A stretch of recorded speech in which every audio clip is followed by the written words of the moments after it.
পলম নকৰি মই পৰৱৰ্তী প্ৰতিযোগীগৰাকীক মঞ্চলৈ আমন্ত্ৰণ জনাব বিচাৰিছোঁ আৰু আমাৰ এইবাৰৰ প্ৰতিযোগী হৈছে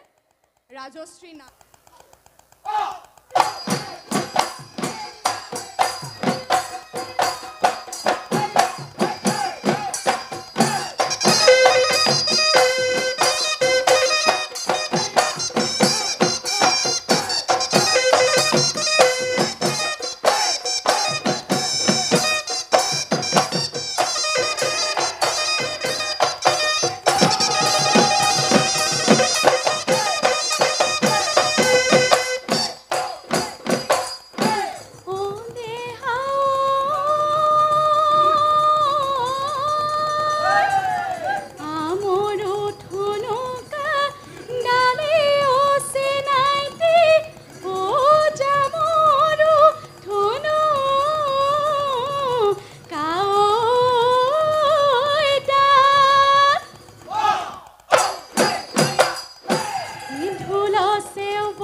দিনে ধৰি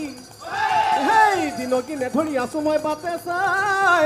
যৌৱন ভাত দিবৰ হ'লে ফাপৰি নাযাবি তই পাহৰি বৰমালা পিন্ধাবি মোক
এয়া আছিল আমাৰ প্ৰতিযোগী ৰাজশ্ৰী নাথ সুন্দৰ হৈছে ৰাজশ্ৰী ধন্যবাদ বৰষাবা তোমালৈ বহাগ বিহুৰ শুভেচ্ছা যাচিলোঁ ধন্যবাদ আৰু তোমালৈও বহাগ বিহুৰ আন্তৰিক শুভেচ্ছা যাচিলোঁ ধন্যবাদ ৰাজশ্ৰী কেনে লাগিলে আজি পৰিৱেশন কৰি খুব ভাল লাগিলে আজি এই মঞ্চত মোৰ 4টি বৰ্ষ অতিক্ৰম কৰিম আজি আৰু এই মঞ্চখনৰ লগত এনেকুৱা কি এটা সম্পৰ্ক হৈ গ'ল মানে কি বুলি ক'ম মানে খুব এখন প্ৰিয় আৰু খুব আপোন এখন মঞ্চ সেইটো কাৰণে মই যিহেতু আজি 2 বছৰ আগত তোমাক কৈছিলোঁৱেই 4বাৰ এই প্ৰতিযোগিতাত অংশগ্ৰহণ কৰিছা হয় 4বাৰ নাচিছা আগৰ 3বাৰ বিফল হৈছা তথাপিও আশা এৰা নাই আৰু কেতিয়াও নেৰোঁ সুন্দৰ এয়াই হৈছে বিহু বাৰু মই কি কৰিব পাৰোঁ ভগৱানৰ ওচৰত প্ৰাৰ্থনাহে জনাব পাৰোঁ পাছে বিয়া বাৰু নাই ওলোৱা ৰখাই থৈছা বিহু সম্ৰাজ্ঞীৰ কাৰণে বৰ ডাঙৰ কথা হ'ল সৌগৰাকী উৰ্মিমালা দুৱৰা আমাৰ বিচাৰকৰ আসনত বহি থকা মই যি বছৰ তেওঁ সন্মানিত হৈছিলে এই উপাধিৰে মই আকৌ সেই বছৰ নাছিলোঁ পাছত লগ পাওঁতে মই গম পালোঁ যে বিহু সম্ৰাজ্ঞী হৈছিল 2017 চনত মই সুধিলোঁ ৰ'বাচোন সদায় বিতৰ্ক হয় আজি তোমাক এটা কথা সুধোঁ ফিটিং কৰিছিলা নেকি নাই বৰষাবা মইতো বিহু মৰাৰ কথাই নাছিলে 10 দিনৰ পিছত মোৰ বিয়া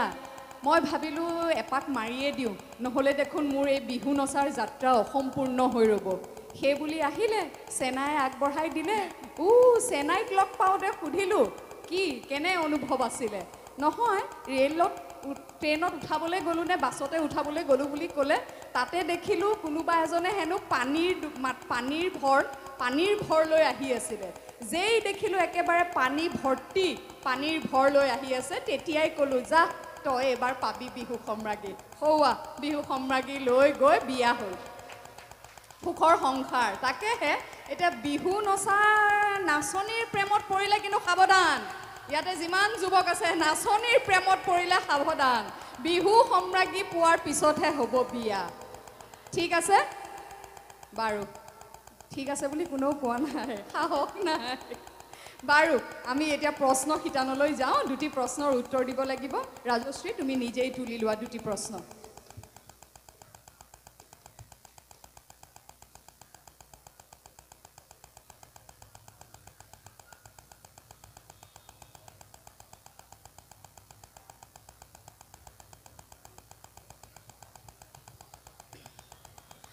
নমস্কাৰ বিচাৰক মণ্ডলী ইয়াত উপস্থিত সমূহ বিহুপ্ৰেমী ৰাইজলৈ অসমীয়া নৱবৰ্ষ আৰু ৰঙালী বিহুৰ আন্তৰিক শুভেচ্ছা জ্ঞাপন কৰিলোঁ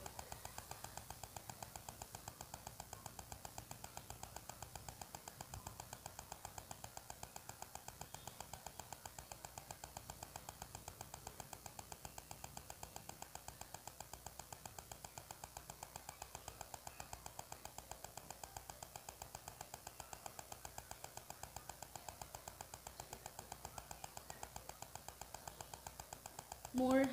ভাগত প্ৰথমে কৰা প্ৰশ্নটি হৈছে আগলি বাঁহৰে লাহৰি গগনা বহি তাঁতৰ পাতত বাওঁ আগলি বাঁহেৰে তৈয়াৰ কৰা এবিধ সৰু বাদ্য হৈছে গগনা এই গগনাৰ মাত ওলাবলৈ বাঁহৰ সৰু এটা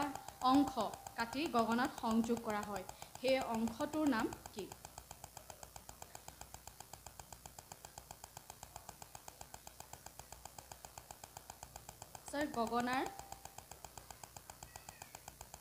গগনাৰ আচলতে য'ত আমি আঙুলিটো বোৱাওঁ সেই অংশটো বেৱা বুলি কোৱা হয় আৰু মাজত যিডাল কাঠি সংযোগ কৰা হয় সেইডাল মোৰ সম্ভৱ জিভা বুলিও কোৱা হয় বা কোনো ঠাইত কাণি বুলিও কোৱা হয় নেকি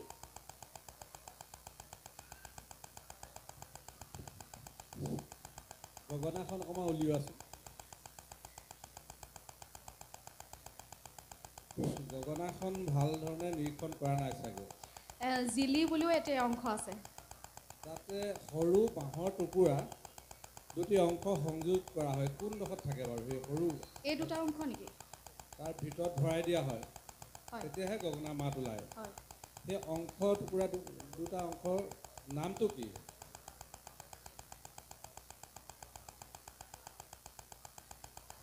ডেকা বিহুৱাসকলে জানে নি বাৰু জিলি আছে পাইছে নেকি হে হয় হৈছে মাইক্ৰফোন হে কৈছিলে হয় মেখেলা বা পাখি বুলি কোৱা হয় মেখেলা নহয় মেখেলি মেখেলি বা পাখি বুলি কোৱা হয় শুদ্ধ মেখেলি ক্ষমা কৰিব সুন্দৰ কথা জানিব পাৰিলোঁ মেখেলি প্ৰশ্নটিৰ উত্তৰ মই শুদ্ধভাৱে দিব নোৱাৰাৰ বাবে ক্ষমা প্ৰাৰ্থী দ্বিতীয়টি প্ৰশ্ন হৈছে জাকৈ এখনত তিনিটা চুক থাকে জাকৈখনৰ ৩ নম্বৰ চুক অৰ্থাৎ তলিফালৰ চুকটোৰ ওপৰত অন্য বাঁহৰ কাঠিৰে বোৱা বৰফী চানেকিৰ এটুকুৰা সংযোগ কৰি দিয়া হয় এই অংশটোৰ নাম কি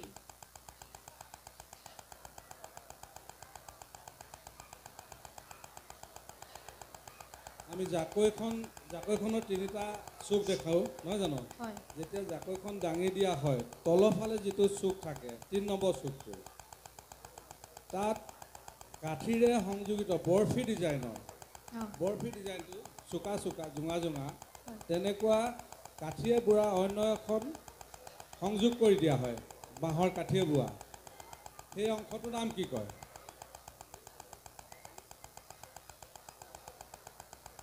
জাকৈ নিশ্চয় মাৰিছা ছাৰ সঁচা অৰ্থত ক'বলৈ গ'লে মই নাই মৰা জাকৈটো দেখিছা দেখিছোঁ অঁ সেইকাৰণে মই আগতে কৈছিলোঁ যে আমি বিহুৰ দ্বাৰা পূৰ্বপুৰুষসকলক লগ পাব পৰা এটা মাধ্যম আছে নিশ্চয় ঘৰত গৈ এইটো আমি জানিবগৈ লাগিব কাৰোবাৰ পৰা নহয় জানো নিশ্চয় ডেকাসকলে জানিব চাগে বিহুৱাসকলে ছাৰ টলিচা বুলি কোৱা হয় আগৰ প্ৰশ্নটোৰ লগত মিল আছে আগৰ উত্তৰটোৰ লগত মিল আছে মেখেলি বা পাখি মেখেলি নহয় মেখেলা মেখেলা মেখেলা ছাৰ মেখেলা শুদ্ধ ধন্যবাদ ধন্যবাদ ছাৰ চেষ্টা কৰিম পুনৰবাৰ মই যাতে আৰু অকণমান নিজকে মানে কি বুলি ক'ম এতিয়া প্ৰস্তুত কৰি আনিব পাৰোঁ ক'ৰবাত না ক'ৰবাত এইখিনি মই জ্ঞাত নাছিলোঁ ধন্যবাদ ছাৰ উত্তৰ দিয়াৰ বাবে ধন্যবাদ এই মুহূৰ্তটো আচলতে অকণমান প্ৰতিযোগীগৰাকীৰ বাবে কষ্টকৰ হয় যেতিয়া উত্তৰ দিব নোৱাৰে তথাপিও ৰাজশ্ৰী আশা এৰিব নালাগে কেতিয়াও বোলে দেখা যাওক কি হয় শেষত নহয় শুভেচ্ছা থাকিলে